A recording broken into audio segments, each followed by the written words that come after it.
प्रभु यीशु स्वर्ग में आरोहित कर लिए गए और ईश्वर के दाहिने विराजमान हो गए। प्रभु यीशु के संपूर्ण जीवन में उनका स्वर्ग आरोहण उनके मुक्ति कार्य का एक अभिन्न अंग रखता है। हम प्रभु यीशु के स्वर्ग आरोहण पर मनन चिंतन करेंगे। इस त्योहार को विशेष रूप से पास्का काल के 7वां रविवार को मनाया जाता है। हम इस विषय को 3 भागों में बांटेंगे। पहला है प्रभु यीशु का स्वर्ग आरोहण का अर्थ क्या होता है, दूसरा है इसका महत्व क्या है, और तीसरा है हम क्रिस्तियों के लिए इसका अर्थ क्या होना चाहिए या हमें क्या करना चाहिए। आइए सबसे पहले इसके अर्थ पर हम मनन करें। प्रेरित चरित्र अध्याय 1 पद संख्या 1 से 11 में हम देखते हैं संत लूकस जो वास्तव में इस पुस्तक का लेखक हैं, वे शुरू में ही कहते हैं, थियोफिलस, मैंने अपनी पहली पुस्तक में उन सब बातों का वर्णन किया है जिन्हें यीशु उस दिन तक करते और सिखाते रहे जिस दिन तक स्वर्ग में आरोहित कर लिए गए। यहाँ संत लूकस अपने पहले पुस्तक यानी संत लूकस रचित सुसमाचार के बारे में बता रहे हैं, क्योंकि वहां भी हम इन्हीं बातों को हम देखते हैं। संत लूकस रचित सुसमाचार अध्याय 1 पद संख्या 1, जो प्रारंभ से प्रत्यक्षदर्शी और सुसमाचार के सेवक थे, उनसे हमें जो परंपरा मिली उसके आधार पर बहुतों ने हमारे बीच हुई घटनाओं का वर्णन करने का प्रयास किया है।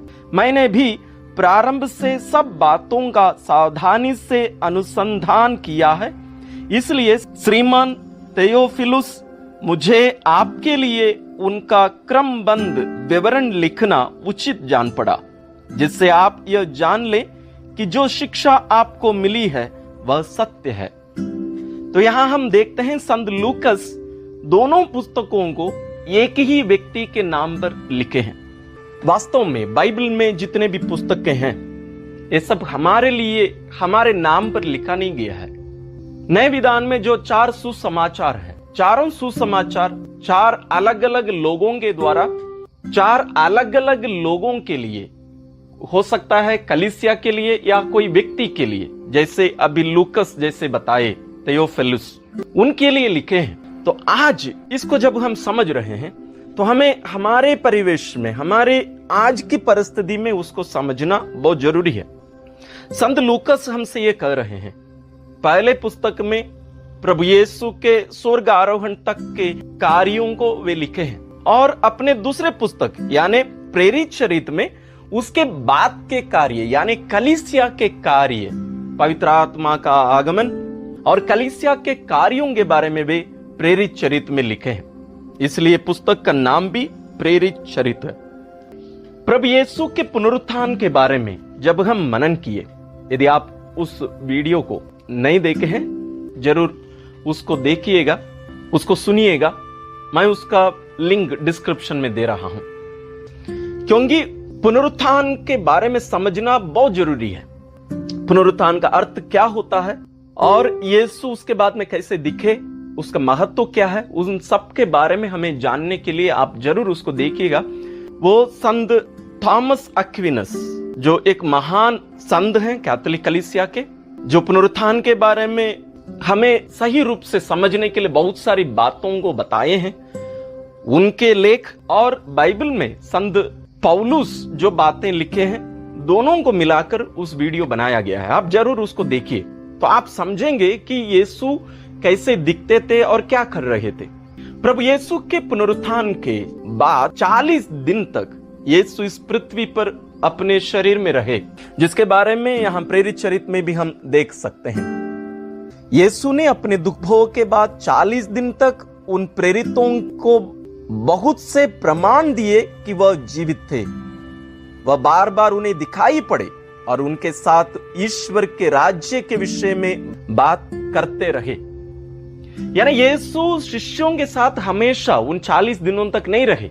हम बाइबल में भी पढ़ते हैं यीशु उनको दिखाई देते थे, कभी कमरे में, कभी रास्ते में, और शुरुआत में हम देखते हैं अपने कब्र के बाहर ही वो दिखाई दिए। और यहां हम देखते हैं, लूकस लिखते हैं, वो दिखाई दिए, प्रमाण देते रहे कि वो जीवित थे। और हम सुसमाचार में हम देख सकते हैं कि यीशु उनके साथ खाए भी हैं। तो ये इस बात का प्रमाण है कि वो एक साधारण आत्मा जैसे नहीं, जहां प्रभु यीशु स्वयं कहेंगे कि मैं साधारण एक आत्मा नहीं हूं, क्योंकि आत्मा का शरीर नहीं होता है।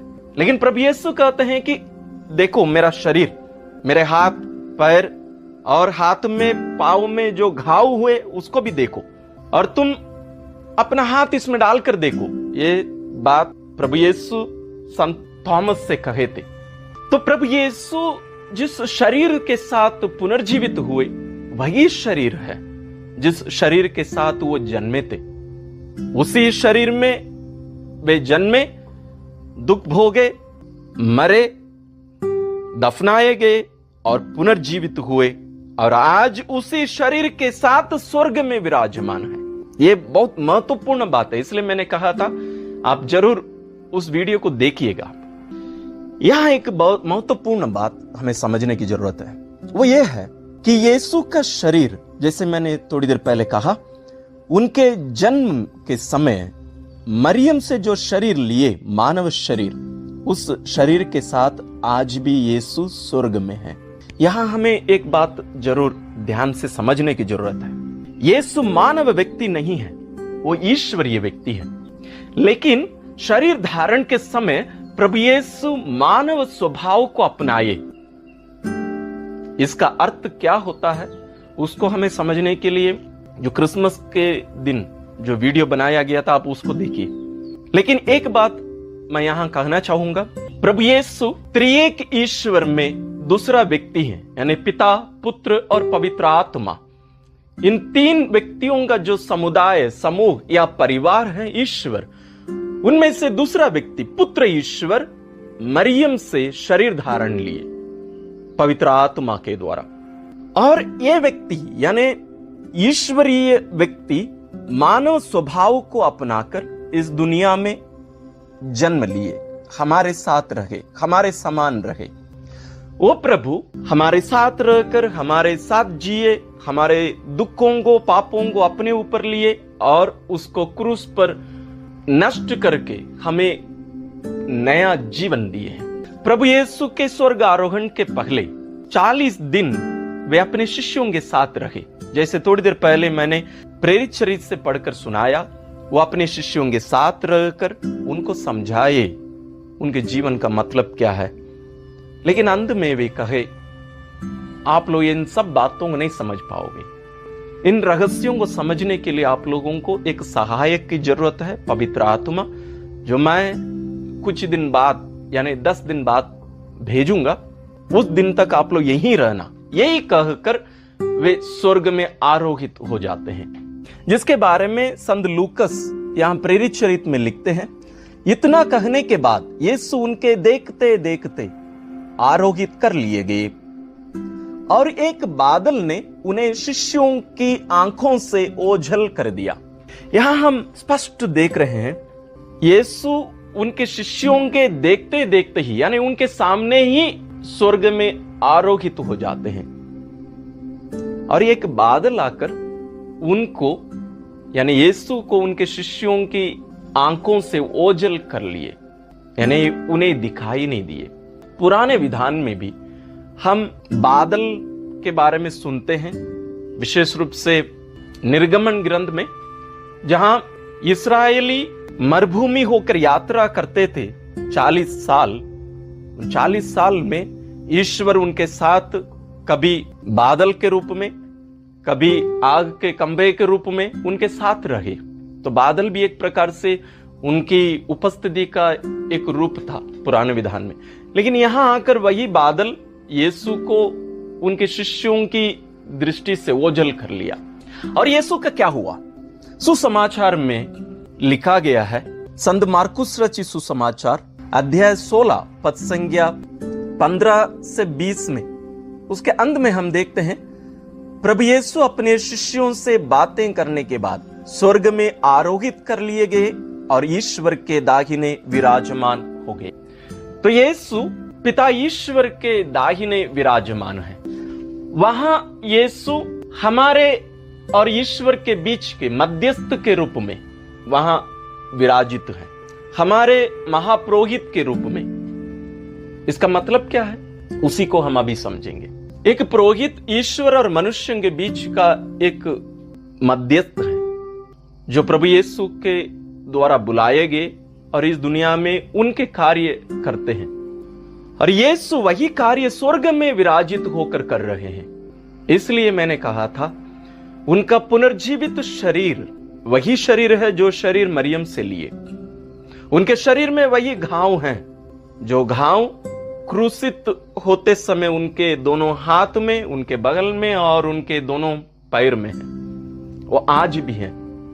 और संत थॉमस एक्विनस कहते हैं, यीशु इन घावों को पिता को दिखाते हुए हमारे लिए दया की भीख मांगते हैं। इसलिए जब हम प्रार्थना करते हैं, हमारी प्रार्थनाएं हम प्रभु यीशु के नाम पर करते हैं। पिता से जरूर मांगते हैं, लेकिन प्रभु यीशु के नाम पर करते हैं। वहां प्रभु यीशु पिता के दाहिने विराजमान है। यहां हम अभी संत मार्कुस रचित सुसमाचार से सुने। लेकिन वहां क्या कर रहे हैं वो? रोमियों के नाम संत पौलुस का पत्र अध्याय 8 पद संज्ञा 34 में वे कहते हैं, यीशु तो मर गए बल्कि जी उठे और ईश्वर के दाहिने विराजमान होकर हमारे लिए प्रार्थना करते रहते हैं। वो हमारे लिए प्रार्थना करते रहते हैं। यही कार्य यीशु वहां पिता के दाहिने विराजित होकर कर रहे हैं। प्रभु यीशु के पिता के दाहिने विराजमान होने की बात हम बाइबल में बहुत सारे जगह पर हम देख सकते हैं। तो यीशु स्वर्ग में आरोहित हो गए, स्वर्ग गए। लेकिन हम बाइबल में अन्य दो व्यक्तियों को देखते हैं जो स्वर्ग में आरोहित कर लिए गए थे। एक है हनोक, जिनके बारे में हम उत्पत्ति ग्रंथ अध्याय 5 पद संख्या 24 में देख सकते हैं। और दूसरे हैं नबी एलिया, जिनके बारे में हम राजाओं का दूसरा ग्रंथ अध्याय 2 पद संख्या 11 में देख सकते हैं, जहां इन दोनों व्यक्तियों को ईश्वर स्वर्ग में आरोहित कर लिए। और हम कलीसिया में विश्वास करते हैं परंपरागत शिक्षा के अनुसार कि मां मरियम, जो प्रभु यीशु की मां है, ईश्वर की मां है, वो भी स्वर्ग में आरोहित कर ली गई थी। लेकिन इन लोगों के और जो जिनको हम संत कहते हैं, उनके और यीशु के बीच का क्या फर्क है? जैसे मैंने कहा, यीशु वही मानव शरीर के साथ स्वर्ग में विराजित है, यानी मानव स्वभाव के साथ। तो यीशु का अन्य संतों के बीच में क्या फर्क है? फर्क यह है, जैसे शुरुआत में मैंने कहा, यीशु का व्यक्तित्व, यानी वो जो व्यक्ति है वो मानव व्यक्ति नहीं है, वो ईश्वरीय व्यक्ति है। लेकिन संतगण मानव व्यक्ति हैं। जैसे प्रभु यीशु ईश्वर मानव स्वभाव को अपनाए, उसी प्रकार हम वचन में देखते हैं कि ईश्वर हम मनुष्यों को ईश्वरीय स्वभाव से विभूषित करते हैं, जिसके बारे में हम बाइबल में अलग अलग जगहों पर पढ़ सकते हैं। संत पेतरुस का दूसरा पत्र अध्याय 1 पद संज्ञा 4 में हम पढ़ते हैं, उन्होंने उस महिमा और प्रताप द्वारा हमारे लिए अपनी अमूल्य और महती प्रतिज्ञाओं को पूरा किया है। इस प्रकार आप उस दूषण से बच गए जो वासना के कारण संसार में व्याप्त है, और आप ईश्वरीय स्वभाव के सहभागी बन गए हैं। ये कौन लिख रहे हैं? संत पेतरुस। वे लिख रहे हैं कि आप ईश्वरीय स्वभाव के सहभागी बन गए हैं, बनेंगे नहीं, बन गए हैं। तो हम सभी भी, इसके बारे में भी हम कुछ समय बाद में हम मनन करेंगे। लेकिन स्वर्ग में जो संतगण विराजमान है ईश्वर की कृपा से, वे सभी ईश्वरीय स्वभाव के सहभागी बन चुके हैं। तो यीशु ईश्वरीय व्यक्ति दो स्वभाव के साथ वहां है, ईश्वरीय और मानव स्वभाव के साथ। और मनुष्य जो संत हैं, मां मरियम और अन्य संतगण, उन लोग मानव व्यक्ति दो स्वभाव के साथ, एक है मानव स्वभाव और दूसरा है ईश्वरीय स्वभाव जो ईश्वर उन्हें दिए हैं। लेकिन अभी आप पूछ सकते हैं, तो संत लोग भी यीशु के समान है? नहीं, स्वर्ग में जरूर विराजमान है, लेकिन यीशु से हमारे मांगने से पहले ही यीशु को सब कुछ मालूम है। यीशु से हमें कहने की जरूरत नहीं है। लेकिन संत लोगों की बात ऐसी नहीं है। हमें संतों से मांगना पड़ेगा, यानी उनसे हमें मध्यस्थ प्रार्थना के लिए मांग करना पड़ेगा। इसी के बारे में संत थॉमस एक्विनस कहते हैं, संत लोग जैसे हम इस दुनिया में हैं, हमें एक ही जगह की जानकारी है। जब तक कोई हमें कुछ जानकारी नहीं देता, हमें उसके बारे में जानकारी नहीं मिल सकती। उसी प्रकार संत लोग स्वर्ग में हैं। जब तक हम उनका नाम लेकर उनसे मांग नहीं करेंगे, वे हमारे लिए प्रार्थना नहीं कर सकते हैं, क्योंकि उन्हें उसकी जानकारी नहीं है। इसलिए हम कलीसिया में देखते हैं कि हमें संत लोगों का नाम बपतिस्मा के समय दिया जाता है। और कलीसिया में हम देखते हैं हमारे पल्लियां, स्कूल हों या अन्य जगहों को भी हम संत लोगों के नाम पर उन्हें संरक्षक के रूप में मानकर हम अर्पित करते हैं, क्योंकि हम उन्हें हमारे साथ पाना चाहते हैं। यदि हम उनका नाम लेते रहेंगे, वे हमें साथ देते रहेंगे। इसलिए संरक्षक संत होते हैं, ना केवल हमारे लिए प्रार्थना करने, बल्कि हमें शिक्षा भी देते रहते हैं और उनके समान बनने की भी एक रास्ता ईश्वर हमें दिए हैं। तो ये रहा यीशु का स्वर्गारोहण और स्वर्ग में उनका विराजित होने का। लेकिन इसका महत्व क्या है हमारे लिए? हमने हमें अभी देखा कि यीशु स्वर्ग में विराजित होकर हमारे लिए प्रार्थना करते हैं, तो ये बहुत ही महत्वपूर्ण है। इसके साथ मैं थोड़ी देर पहले और एक बात कहा था कि यीशु हमारे शरीर लेकर उस स्वर्ग में विराजित है। तो यीशु का स्वर्ग आरोहण के साथ स्वर्ग और धरती एक हो गया। हम यीशु के साथ स्वर्ग में विराजमान हैं, ना केवल संत लोग बल्कि हम भी। इसलिए फिलिपियों के नाम संत पौलुस के पत्र में संत पौलुस लिखते हैं, अध्याय 3 पद संख्या 20 में, हमारा स्वदेश तो स्वर्ग है। हमारा स्वदेश स्वर्ग है। हम यहां यात्री हैं। ये पृथ्वी, ये धरती हमारा स्वदेश नहीं है। हमारा स्वदेश तो स्वर्ग है। एफेसियों के नाम संत पौलुस के पत्र में हम पढ़ते हैं, अध्याय 2 पद संख्या 4 से 7 में। आप पूरा उसको पढ़ लीजिएगा। लेकिन पद संख्या 6 में वे लिखते हैं, उसने ईसा मसीह के द्वारा हम लोगों को पुनर्जीवित किया और स्वर्ग में बैठाया। संत पौलुस ये नहीं लिख रहे हैं कि हमें पुनर्जीवित करेंगे और स्वर्ग में बैठाएंगे। पुनर्जीवित किया और स्वर्ग में बैठाया भूतकाल में हो चुका है। कब? हमारे बपतिस्मा संस्कार के समय। बपतिस्मा संस्कार के समय हम प्रभु यीशु के साथ कलम कर दिए गए, यानी एक कर दिए गए, जिसके बारे में जब प्रभु यीशु हमें ये बताए, मैं दाखलता हूं, तुम उसकी डालियां हो। उस पाठ पर जब हम मनन किए, उस पर हम विस्तार रूप से इसका विवरण दिए हैं। आप जरूर उसको सुनिए, देखिएगा। उसका भी लिंक मैं डिस्क्रिप्शन में दे रहा हूं। तो बपतिस्मा के समय हमारा यीशु के साथ कलम कर दिया गया। हम यीशु के साथ एक हो गए हैं।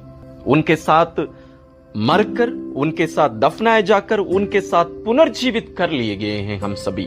बपतिस्मा का अर्थ यही है। इसके बारे में ज्यादा आप उस वीडियो में देख सकते हैं। और आप रोमियों के नाम संत पौलुस का पत्र अध्याय 6 जरूर पढ़िए।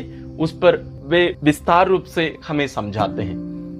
और प्रभु यीशु स्वयं यहां हमारे साथ पृथ्वी पर मानव रूप में यहां रहते समय ही उन्होंने कहा था, यूहन्ना अध्याय 14 पद संख्या 3 में, मैं वहां जाकर तुम्हारे लिए स्थान का प्रबंध करने के बाद फिर आऊंगा और तुम्हें अपने यहां ले जाऊंगा, जिससे जहां मैं हूं वहां तुम भी रहो। हमें पूर्ण रूप से वहां, लेकिन अभी भी हम यीशु के साथ वहां स्वर्ग में हैं, यीशु के स्वर्ग आरोहण के साथ। इस सत्य को हमें हमेशा समझना जरूरी है। इसलिए पवित्र मिस्सा बलिदान के समय एक सत्य हमें बार बार दोहराया जाता है कि स्वर्ग वहां विराजित है। जब हम मिस्सा बलिदान में भाग लेते हैं, विशेष रूप से वहां स्वर्ग विद्यमान हो जाता है। त्रिएक ईश्वर, सभी स्वर्गीय सेना यानी संतगण और स्वर्गदूतगण और हम सभी जो कलीसिया के सदस्य हैं, हम सभी स्वर्ग में होते हैं। ये कोई कहानी नहीं। आप जरूर इस बात को समझने की कोशिश करिए। और इसको ज्यादा समझने के लिए इसके पहले जो वीडियोस मैं बनाया हूं, 2 वीडियोस हैं, अब मैं उसका लिंक इसमें दे रहा हूं। आप जरूर डिस्क्रिप्शन में देखकर उसको भी देखिएगा। इसलिए प्रभु यीशु का स्वर्गारोहण बहुत ही महत्वपूर्ण है हमारे लिए। तीसरा बिंदु, जैसे मैंने शुरुआत में कहा कि आज कलीसिया के सदस्य होने के नाते हमारा कर्तव्य क्या है। प्रभु यीशु के स्वर्ग आरोहण के समय यीशु एक आदेश देकर गए। मार्कुस रचित सुसमाचार अध्याय 16 पद संज्ञा 15 में हम पढ़ते हैं, संसार के कोने कोने में जाकर सारी सृष्टि को सुसमाचार सुनाओ। ये यीशु का आदेश था। जो विश्वास करेगा और बपतिस्मा ग्रहण करेगा उससे मुक्ति मिलेगी, जो विश्वास नहीं करेगा वह दोषी ठहराया जाएगा। प्रभु यीशु स्वर्ग जाने से पहले ये अंतिम आदेश के रूप में शिष्यों को देख कर गए, दुनिया के कोने कोने में जाओ और लोगों को सुसमाचार सुनाओ। और हम देखते हैं, जैसे शुरू में मैंने कहा, प्रेरित चरित्र में हम पूर्ण रूप से वही देखते हैं। प्रेरित चरित्र अध्याय 15 पद संख्या 28 में संत लूकस लिखते हैं, पवित्र आत्मा को और हमें ये उचित जान पड़ा कि इन आवश्यक बातों के सिवा आप लोगों पर कोई और भार ना डाला जाए। यहाँ मैं विश्वास करता हूं आप एक बात जरूर गौर किए होंगे, वो क्या है? पवित्र आत्मा को और हमें ये उचित जान पड़ा। प्रभु यीशु के स्वर्ग जाने के बाद में ही 10वें दिन यीशु पिता के साथ मिलकर पवित्र आत्मा को इस दुनिया में भेजे, जिसको हम पेंतेकोस्त त्योहार कहते हैं। तो प्रभु यीशु पवित्र आत्मा को भेजकर कलीसिया का संचालन कर रहे हैं। तो यहाँ संत लूकस लिखते हैं, पवित्र आत्मा को और हमें, ये एक जगह पर केवल नहीं है, आगे भी हम इसको देख सकते हैं। तो कलीसिया आज एक शरीर के रूप में इस दुनिया में कार्य करती है। संत पौलुस कुरिन्थियों को लिखते हुए अपने पहला पत्र अध्याय 12 पद संख्या 12 और आगे कहते हैं कि कलीसिया प्रभु यीशु का शरीर है और हम हर एक जो प्रभु यीशु में विश्वास करते हुए बपतिस्मा ग्रहण किए हैं, हम उस शरीर के एक एक अंग हैं।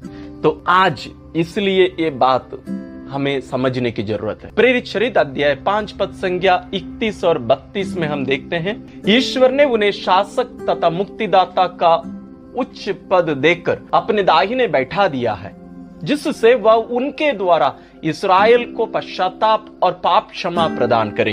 इन बातों के साक्षी हम हैं और पवित्र आत्मा भी, जिसे ईश्वर ने उन लोगों को प्रदान किया है जो उसकी आज्ञा का पालन करते हैं। तो यहाँ वही बात वे दोहरा रहे हैं, इन बातों के साक्षी हम हैं और पवित्र आत्मा भी। आज भी कलीसिया 2000 साल बाद भी यही कार्य करने के लिए बुलाई गई है। विश्वास करते हुए यीशु के सुसमाचार को आगे बढ़ाना, लोगों को बताना आज हमारी एक जिम्मेदारी है। लेकिन हम क्या करते हैं? क्या हम ये विश्वास करते हैं कि हम यीशु के साथ स्वर्ग में हैं? ये कोई कहानी नहीं है। आनंद जीवन का अर्थ ये नहीं है कि हम मरकर स्वर्ग जाएंगे, उस जगह पहुंचेंगे तब वो है, नहीं। वो कार्य यहाँ जब आप और मैं बपतिस्मा ग्रहण किए उसी क्षण से वो प्रारंभ हो चुका है। इसलिए थोड़ी देर पहले हमने देखा संत पेतरुस के पत्र में वे हमें दे चुके हैं, ये वे हमें पुनर्जीवित किए और स्वर्ग में हमें बैठा दिए हैं। हमें ईश्वरीय जीवन दे चुके हैं, ईश्वरीय स्वभाव हमें दे चुके हैं। ना केवल जो स्वर्ग में विराजित संत लोग हैं उनको, बल्कि हम सबों को जो हम यीशु में विश्वास करके बपतिस्मा ग्रहण किए हैं। इसलिए हमें इस सत्य को स्वीकार करना, अनुभव करना बहुत जरूरी है। बपतिस्मा का अर्थ इतना गहरा है, क्रिस्तीय जीवन का अर्थ इतना गहरा है और उसकी जिम्मेदारी और भी बहुत बड़ी है।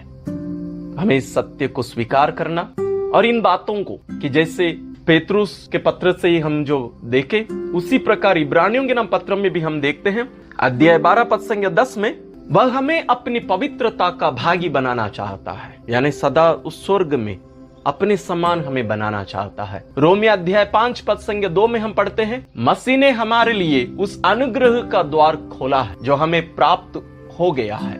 हम इस बात पर गौरव करें कि हमें ईश्वर की महिमा के भागी बनने की आशा है। देखिए, ईश्वरीय स्वभाव, ईश्वरीय जीवन, ईश्वरीय पवित्रता और ईश्वरीय महिमा। क्यों? क्योंकि गलातियों के नाम पत्र अध्याय 4 पद संख्या 5 में हम देखते हैं, जिससे वह संहिता का अधीन रहने वालों को छुड़ा सके और हम ईश्वर के दत्तक पुत्र बन जाए। यही ईश्वर की इच्छा है, यीशु के समान हम स्वर्ग में पिता के साथ सदा रहे। इसलिए यीशु इस दुनिया में आए और दुख भोगे, मरे, पुनर्जीवित हुए और स्वर्ग में पिता के दाएं विराजित होकर हमारे लिए विनती करते हैं। तो हम इस दुनिया में, धरती में रहकर हम क्या कर रहे हैं? हम अभी इस परिस्थिति में, जब हम मृत्यु और जीवन के बीच में लड़ रहे हैं, आज की परिस्थिति में हम कहां देखकर चल रहे हैं? क्या हम सच्चा क्रिस्ती जीवन जी रहे हैं? संत जॉन मेरी वियनी ने कहा है, सच्चा क्रिस्ती वह है जिसका पाव यानी पैर इस धरती पर है, लेकिन उसका नजर, उसकी आंखें स्वर्ग पर टिकी रहती हैं। क्या हमारी आंखें स्वर्ग पर टिकी हुई हैं? क्या हम वही आशा लेकर अपनी दृष्टि स्वर्ग में, जहां यीशु विराजमान हैं, जहां मां मरियम और स्वर्गदूत लोग विराजमान हैं, वहां लगाकर हम चल रहे हैं? और हम क्या यीशु के शरीर के अंग होने के नाते क्या हम हमारा कर्तव्य पूरा कर रहे हैं, यानी सुसमाचार सुना रहे हैं? यह त्योहार हमें याद दिलाता है कि हम जैसे यीशु हमारी उपस्थिति बनकर स्वर्ग में है, वैसे हम आज यहाँ कलीसिया के सदस्य यीशु की उपस्थिति बनकर आज यहाँ यीशु के कार्य संपन्न करने के लिए हम बुलाए गए हैं। क्या हम पूरा करेंगे? ईश्वर से कृपा मांगे कि ईश्वर इन रहस्यों को समझने की शक्ति हमें प्रदान करें और उसके अनुसार उसके योग्य जीवन जीने की कृपा प्रदान करें।